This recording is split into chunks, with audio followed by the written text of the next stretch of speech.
আর এক সপ্তাহ পরেই ধান ঘরে তোলার প্রস্তুতি ছিল নওগাঁর চাষিদের। এর মাঝে ৩১ অক্টোবর ঘূর্ণিঝড় মন্তার প্রভাবে অবিরাম বৃষ্টি ও ঝড় বয়ে যায় বরেন্দ্র জনপদে। এতে পাকা ধান পড়ে যায় জমিতে, আর জমির উপর পানি জমে সৃষ্টি হয় জলাবদ্ধতা। এতে নিমজ্জিত ধান পচে নষ্ট হতে চলেছে। ধানের পাশাপাশি রবি ফসল আলু, পেঁয়াজ ও রসুনের জমিতে এখন হাঁটু পানি।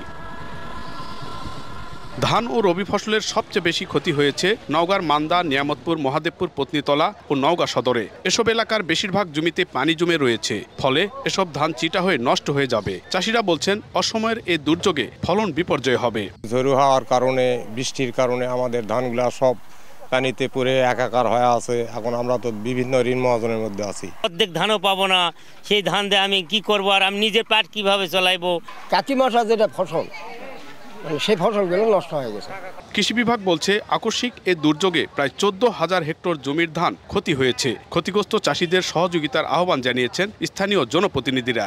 সরকার যদি তাদের আর্থিকভাবে সহযোগিতা করে, তাহলে জনগণ উপকৃত হবে, কৃষকেরা ভবিষ্যতে আবার ঘুরে দাঁড়াতে পারবে। আমরা কৃষকদের বারবার বলতেছি, যে সমস্ত জমি শাকসবজি একটু উঁচু আছে, সেই জমি পানিটা বের করে দিয়ে একটু মাটি শুকানোর সঙ্গে সঙ্গে যেন গোড়ায় ভালো করে একটু পানিশিড স্প্রে করে।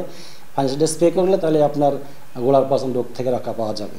চলতি মৌসুমে জেলায় ১,৯৬,০০০ হেক্টর জমিতে ধানের আবাদ করা হয়েছে, আর আলু, পেঁয়াজ সহ রবি ফসল চাষাবাদের লক্ষ্যমাত্রা ধরা হয়েছে ৩২,০০০ হেক্টর জমিতে। এমআর রকি, সময় সংবাদ, নওগাঁ।